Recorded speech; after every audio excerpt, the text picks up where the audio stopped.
आपका अपना YouTube channel GK class में स्वागत है। इस वीडियो में हम लोग ज्योग्राफी चैप्टर 7 नेपाल का पहला क्वेश्चन दीर्घ उत्तरीय प्रश्न का उत्तर हम लोग इसमें देखेंगे। देखिए आपका पहला क्वेश्चन क्या है, नेपाल की अर्थव्यवस्था का विवरण दीजिए। मतलब नेपाल को पैसा कहाँ से आता है, अर्थव्यवस्था उसका कैसा है। देखिए इसका उत्तर क्या है।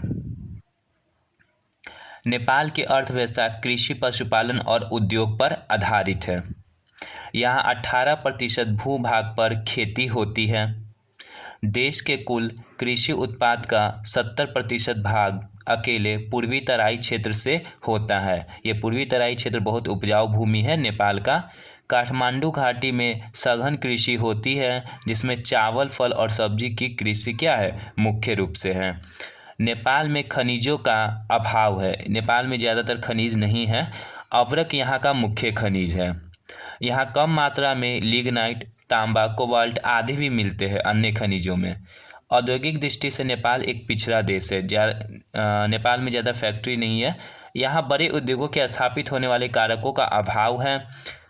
यहाँ कृषि एवं वन आधारित उद्योगों का विकास किया जा रहा है। कृषि और वन आधारित उद्योग। यहाँ सूती वस्त्र, चीनी, जूट, चमड़ा, वनस्पति तेल, तंबाकू तथा कागज इत्यादि का निर्माण होता है। सीमेंट तथा कृषि के उपकरण भी बनाए जाते हैं। आगे देखिए,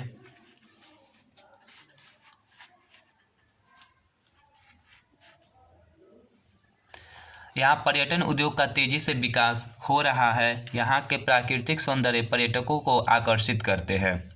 नेपाल का व्यापार, खनन एवं उद्योग में हो रही वृद्धि के कारण नेपाल के विदेश व्यापार और आर्थिक स्थिति में सुधार हो रही है। मुख्यतः भारत, चीन, बांग्लादेश और भूटान के साथ व्यापार करता है, जो इसके पड़ोसी देश है। यहाँ से सूती एवं ऊनी वस्त्र, खाद्य पदार्थ और जड़ी बूटी का निर्यात किया जाता है, यानी भेजा जाता है नेपाल से। भारी मशीनें, बिजली के सामान तथा वाहनों इत्यादि का आयात किया जाता है, यानी मंगवाया जाता है। नेपाल को पड़ोसी देशों को छोड़कर अन्य देशों के साथ व्यापार हेतु इसे भारत के कौन सा बंदरगाह, कलकत्ता बंदरगाह, याद रखिएगा कलकत्ता बंदरगाह पर निर्भर रहना पड़ता है। ये कलकत्ता बंदरगाह हुगली नदी पर है। काठमांडू देश की राजधानी है। नेपाल की राजधानी क्या है, काठमांडू, जो सड़क मार्ग द्वारा चीन और भारत से जुड़ा हुआ है। यह वायु मार्ग के द्वारा सभी देशों से जुड़ा है। यहाँ वीरगंज एवं जनकपुर प्रमुख नगर है। यहाँ के सभी नगर, आइए आगे देखिए, यातायात एवं संचार माध्यमों द्वारा आपस में जुड़े हुए हैं। यहाँ विकास की भरपूर संभावनाएं हैं।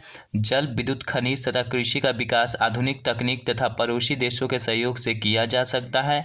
यदि नेपाल में संभावित विकास स्तर प्राप्त हो जाए, तब यह देश पूर्व का स्विट्जरलैंड बन सकता है। ये आपका पूरा कंप्लीट हो गया। क्वेश्चन नंबर 1 का दीर्घ उत्तरीय था।